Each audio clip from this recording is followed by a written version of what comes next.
Family, मेरे कहानी part 3 में आप लोग का स्वागत है। प्लीज़ आप लोग मेरे वीडियो को ज़रूर पूरा देखिए और कमेंट लाइक सब्सक्राइब ज़रूर करिए। तो अब मेरा पार्ट शुरू कहानी का चालू कर देते हैं। सॉरी कल नहीं दे पाए आप लोग को बना के, क्योंकि कल कोई इमरजेंसी काम आ गया था इसलिए। तो आप लोग को ये हम बताते हैं कि फिर मेरे ज़िंदगी में मेरा छोटा वाला बेटा आया। फिर हम ऑपरेशन करा लिए। ऑपरेशन कराने के बाद 1.5 महीने के बाद फिर हम दिल्ली आ गए। दिल्ली आने के बाद मेरा घर गृहस्थी घर परिवार बहुत अच्छा चल रहा था। फिर बहुत अच्छा जो होता है, जितना अच्छा होना चाहिए चल रहा था। लेकिन उस टाइम हम लोग का ये दिमाग नहीं था कि जो कुछ सेविंग पैसे उसे रख लूँ, ना मेरे में ना मेरे पति में। ये कहावत होता है ना, जब अकल दिमाग तब खुलता है जब बहुत ज़्यादा देर हो जाता है। तब क्या हुआ, एक मेरे घर स्कूटी खरीद के लेके आए, जो स्कूटी अभी भी है। मुझे इतना खुशी मिला कि कमाई के पैसे से, मेहनत के कमाई के पैसे से स्कूटी आया, तो बहुत खुश हुए। उसके बाद घर गृहस्थी बहुत अच्छा चल रहा था। तो उसके बाद मेरा क्या हुआ, जो खाते पीते रहते थे, कुछ सोने वोने भी बनवाए, अच्छा खासा बनवाए, कुछ नहीं कुछ ज़्यादा अच्छा खासा बनवाए। मेरे पतिदेव हर फंक्शन पे हर अथी पे बनवा देते थे। तो मेरा गांव में मेरा इतना उस टाइम इज्जत होना चालू हो गया ससुराल में। हाँ, तो बीच में बताते हैं। तो मेरे गांव में घर भी बना। घर नहीं था, घर पहले बिहार में मेरा छत का पक्के का नहीं था। घर, लैट्रिन, बाथरूम, मोटर जो होता है सब बना। उसमें थोड़ा ज़्यादा पैसे मेरे पतिदेव का था, और थोड़ा करके मेरे पतिदेव के बीच वाले भाई हैं उनका और मेरे ससुर जी का, तीनों मिलकर घर बनाए।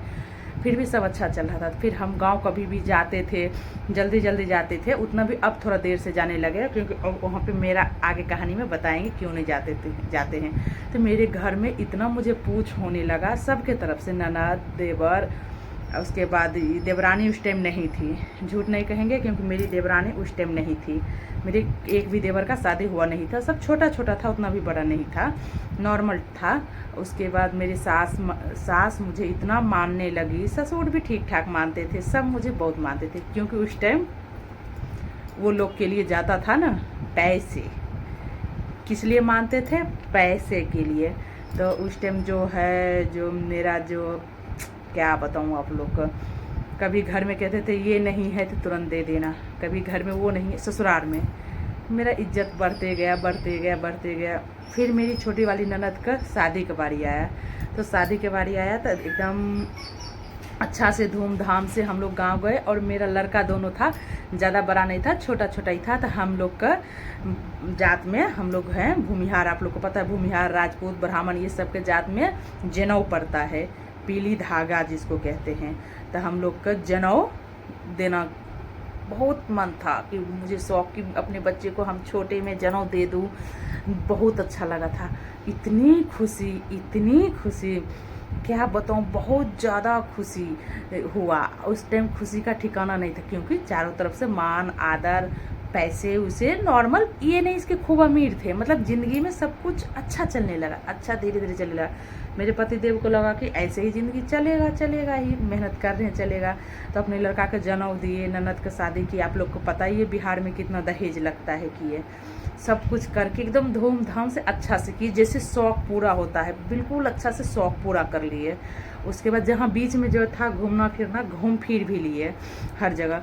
उसके बाद जो है वहाँ से आए। अब दिल्ली आने का बारी था, क्योंकि कमाना तो पड़ता, गांव में तो रहते नहीं। सारा तीज त्योहार लगन जो होता है, शादी ब्याह जनेऊ करके अपना हम दिल्ली आ रहे थे। दिल्ली आने के कुछ दिन बाद अचानक वहाँ से मेरे पतिदेव रोज जाते थे दुकान पे। हाँ, मेरा जो था, मेरा उस टाइम काम पुराने, फिर वो क्या हुआ था, मेरे पतिदेव स्टूडियो का काम करते थे। स्टूडियो का काम करके फिर वहाँ पे स्टूडियो ख़त्म हो गया। वो स्टूडियो का जो मालिक थे, वो मेरे पतिदेव का 3 दुकान दे दिया। 2 बोला कि मेरा रहेगा, उसमें तुम मुझे पैसे देना सारा देखभाल करके, एक इसमें फ्री में तुम ले लो, बाहर जो पुरानी दिल्ली रेलवे स्टेशन पे जो पटरी लगता है उस पर।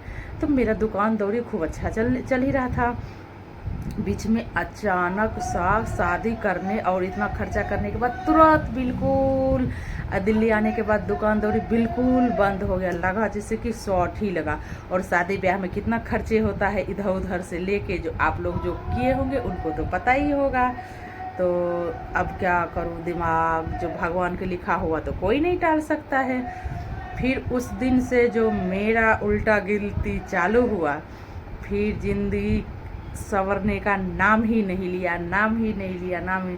फिर तो सारा रिश्तेदार जो है, सारा रिश्तेदार अपना जो तेवर चालू किया दिखाना।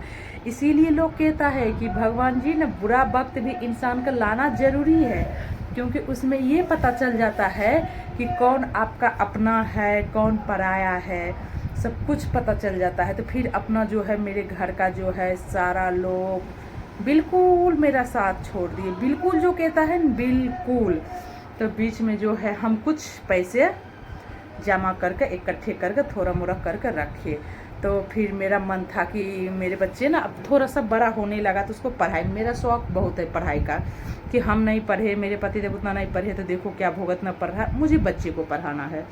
तो किराया का रूम रह के, किराया भी इतना देते थे, किराया का रूम रह के पति देव को नाइट ड्यूटी करना, वो दिन में सोना, ये वो ने ड्यूटी तो बंद हो गया। तो फिर क्या कि उसी बीच में हम जिस फ्लैट में भी रह रहे वो हम फ्लैट खरीदे, इधर उधर पैसे और करके फिर फ्लैट हम ले लिए। नहीं, फ्लैट लेने से पहले गाड़ी लिए, एक गाड़ी लिए, नया डिजायर निकाले, 1166 उसका नंबर था, वो भी हम बता देते हैं आपको। डिजायर निकाले, 1 मिनट, क्या नाम से फ़ोन आ रहा,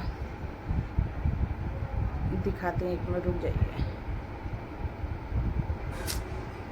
फैमिली, किसी का फ़ोन आ गया था कॉल, तो हम कहाँ पे थे, हाँ, तो गाड़ी लिए। तो उस टाइम मेरे पति देव को उतना पता नहीं था कि गाड़ी में किसी तरीक़ा से तो खुद नहीं चलाए, ड्राइवर को दे दिए, और उसके बाद ड्राइवर को गाड़ी दे दिए, और उसके बाद यहाँ पे हम जो है फ्लैट खरीदे। तो फ्लैट खरीदे तो थोड़ा नया नया था, क्योंकि गांव से, गृह प्रवेश में गांव से सबको बुलाए। उस टाइम ननद, सास, ससुर, अगल बगल जो जिसको हम बुलाए, नाम नहीं लेंगे, जिसको हम बुलाए वो आए, सब लोग अच्छे से आए। गृह प्रवेश भी धूमधाम से अच्छे से किए, बिल्कुल धूमधाम से नहीं, जैसे होता है अच्छा खासा से किए। सबको मेरा मकान देख के अब अंदर से क्या बताऊँ, अब वो भी हमने बताएंगे आपको, जो आप समझ ही गए, जो समझदार होंगे। उसके बाद जो वो लोग ऐसे गए, वो लोग को ये भी पता होना चाहिए जो हम क्या मुसीबत में है, कैसे करके अपने लिए, बच्चे लिए कर रहे, इसलिए ताकि एक बच्चे का पढ़ाई का सहारा हो जाए, एक इज्जत का, रोटी नमक रोटी खाऊं तो अपने घर में खाऊं, किराएदार थोड़ा दूसरा टाइप का हो जाता है। ऐसे बात नहीं है, फ्लैट में नहीं रहते थे, रूम में रहते थे, और रूम का वो भी नहीं, बाथरूम भी नहीं था, और उसके बच्चे भी बड़े हो रहे थे, और उसके बाद एक रूम में रहना, बनाना, किचन भी नहीं था, उसी रूम में रहते थे। ऐसे बात नहीं जो किचन भी अलग था, तो मतलब रहता तो थोड़ा दिक्कत नहीं होता, किचन भी नहीं था, बाथरूम तो नंबर लगता था, बाथरूम तो मतलब क्या बताऊँ, 2-2.5 घंटे तो बाथरूम के नंबर में ही लग जाता था जाने में। तो बच्चे छोटा था, भारी दिक्कत होने लगा, और उतना भी मतलब छोटा नहीं, उतना भी बड़ा नहीं, समझदार था, उतना भी छोटा नहीं था जो कहीं पे करवा दो, साफ़ कर दूँ, उतना भी नहीं था जो आप लोग कहिएगा क्या क्या बता रही है। थोड़ा बड़ा बच्चे हो गया तो बच्चे कह रहा है मम्मी अपना घर कब होगा, अपना घर कब होगा। हम बोले बेटा कोई बात नहीं, देखते हैं। तो ऊपर वाले की कृपया से वही बीच में दिक्कत था, दिक्कत का बीच में ही अपना ये फ्लैट लिए, गृह प्रवेश किए, फिर गाड़ी उड़ी का चला। फिर ड्राइवर कुछ नहीं दे रहा था, दिन पे दिन हालत ख़राब होते जा रहा, क्योंकि अब फ्लैट का भी EMI चालू हो गया था, EMI पे लिए फ्लैट, और उसके फ्लैट में कैश भी ज़्यादा देना पड़ा उस टाइम, 7 लाख के लगभग कैश भी देना पड़ा था। तो उसमें 3 लाख मेरा ही था, 3 लाख मेरा था। और आप लोग को क्या बताऊँ, और जो होता है इधर उधर किसी से लेके कर लिए कि कमा के देंगे, लेकिन वो सपना पूरा उतना नहीं हो पाया कमाने का, जो है हालत ख़राब होते गया। बीच में क्या करे। फिर ड्राइवर जो है तहस नहस करने लगा, गाड़ी को कुछ नहीं।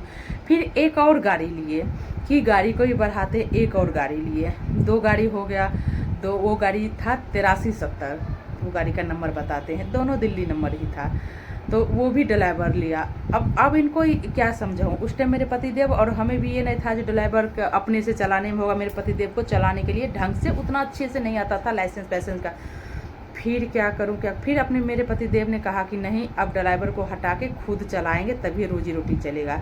फिर जब ये खुद लिए चलाए, जब रोजी रोटी पे थोड़ा सा सुधार आने लगा, तो अचानक फिर लग गया लॉकडाउन लग गया। जो भी थोड़ा मोरा दुकान, ऐसे तो दुकान पहले बंद हो ही चुका, फिर बीच में थोड़ा मोड़ा चुरा उरा के नुका के अपना पटरी जो लगाते थे वो भी बिल्कुल बंद, दुकान उकान वगैरह बीच में फिर भी बहुत ज़्यादा जो हालत बिल्कुल जो है वगैरह वगैरह बहुत बात हुआ, वो बात आप लोग को हम अभी नहीं बताएंगे। और क्या बताऊँ, आप लोग समझदार हैं, समझ ही जाएंगे। फिर एक दिन जो है लॉकडाउन लगा, लॉकडाउन में अब क्या करूँ, यहाँ पे तो भारी मुसीबत हो गया। मेरे दोस्त, मेरे फैमिली तो बुरा वक्त में सब ने साथ छोड़ दिया था, क्योंकि मेरे ससुर जी मेरे साथ रहते थे, मेरे बीच वाला देवर रहते थे, वो ससुर जी अपना कमा के अपना रखना करना, और देवर जो है अपना कमा के अपना पीना खाना करना जो करता था वो अपना करता था, बीच वाला। और तेसर का नंबर देवर जो मेरे साथ रह के पढ़ाई करता था उस टाइम। और उसके बाद ITR कहता है, नहीं बोलो, नहीं सॉरी, क्या ITI कहते हैं, ITI का पढ़ाई जो होता है वही सब करता था। तो एक वो देवर कहाँ जाता, वो सब तो अपना अपना काम करता था, वो तो साइड ले लिया अपना अपना। तो देवर मेरे साथ ही था तीसरा नंबर। उसके बाद आगे उसके मन में क्या चल रहा था वो भी कहानी में ज़रूर बताएंगे। उस टाइम तो सारे मेरे सर पे रख के ऐसे पटक दिया। 10 मिनट के वीडियो, मेरे फैमिली, मेरे फ्रेंड, मेरे जितने दोस्त हैं, तो 10 मिनट के वीडियो हो गया है। फिर आगे कहानी कल बताएंगे। इसके आगे आप लोग दिल थाम के रखिएगा, इसके आगे मेरे साथ क्या क्या हुआ। तो यहीं पे वीडियो ख़त्म करते हैं, एंड करते हैं, और अगले वीडियो ज़रूर देखिएगा। बाय, अच्छे से आप लोग रहिएगा।